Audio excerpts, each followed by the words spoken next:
വല്യമ്മേ നമുക്ക് ബിസ്ക്കറ്റ് തരുവാ. അതിനെന്താ, മക്കൾക്ക് വല്യമ്മ ബിസ്ക്കറ്റ് എടുത്ത് തരാലോ.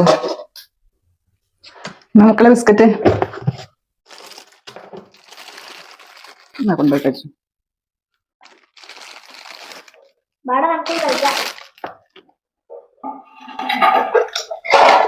ചേച്ചി, തോരൻ ഞാൻ അപ്പുറത്ത് എടുത്തിട്ട് വെക്കട്ടെ. മീൻകറി ആയില്ലേ? ഞാൻ തന്നെ വെച്ചോളാം, നീ അവിടെ നിൽക്കേ. എന്താ വരിക? ചേച്ചി ഞാനിപ്പോ വരാട്ടാ.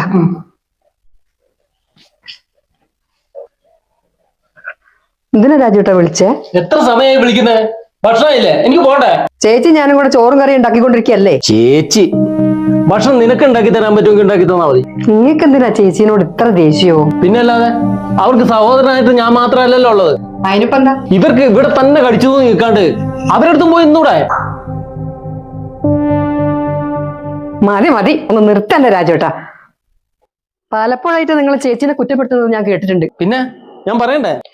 ഇന്നേ വരെ ചേച്ചി നിങ്ങളെ പറ്റി ഒരു കുറ്റം പറയുന്നത് ഞാൻ കേട്ടിട്ടില്ല. എന്റെ അടുത്ത് നിന്നിട്ട് എന്നെ കുറ്റപ്പെടുത്തേ നടക്കും.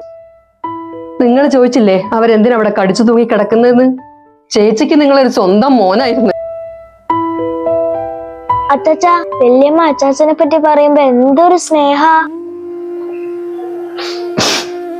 ചെറുപ്പത്തിലെ അമ്മ ഇല്ലാത്ത നിങ്ങളെ പോറ്റി വളർത്താൻ വേണ്ടി കല്യാണം വരെ വേണ്ടാന്ന് പറഞ്ഞ ചേച്ചി നിന്നത് എന്തിനാ? ആർക്ക് വേണ്ടിയാ? ഇന്നേ വരെ ചേച്ചീന്റെ ഒരു ആഗ്രഹം നിങ്ങളോട് പറഞ്ഞിട്ട് ഞാൻ കേട്ടിട്ടില്ല. അത്തരം കടന്നു ചിന്തിക്കാനുള്ള ബുദ്ധി ഇല്ലാണ്ടായി പോയില്ലേ എനിക്ക്. ഞാൻ ഈ കുടുംബത്തിൽ വന്ന് കയറിയ നാള് മുതല് ഒരമ്മേന്റെ സ്നേഹവും പരിചരണവും തന്ന് എന്റെ കൂടെ നിന്നതാ നിങ്ങളെ ചേച്ചി. അവരെനിക്ക് എന്റെ സ്വന്തം അമ്മയാ. ആരൊക്കെ തള്ളി പറഞ്ഞാലോ ഞാൻ നോക്കും അവരെ, ആർക്കും വിട്ടുകൊടുക്കൂല.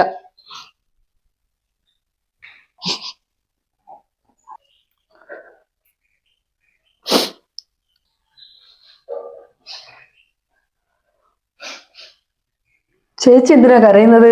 ഞാനെല്ലാം കേട്ടു. എല്ലാവർക്കും എന്നെ മടുപ്പല്ലേ. ആർക്കും മടുത്താലും എനിക്ക് മടുക്കൂല. എന്റെ മനസ്സിൽ എന്റെ അമ്മേന്റെ സ്ഥാന ചേച്ചിക്ക്.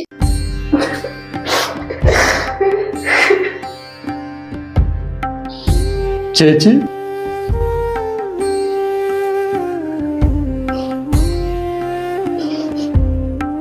ചേച്ചി എന്നോട് പൊറുക്കണം. തെറ്റുപറ്റിപ്പോയി. സാരമില്ലടാ, സാരമില്ല, പോട്ടെ.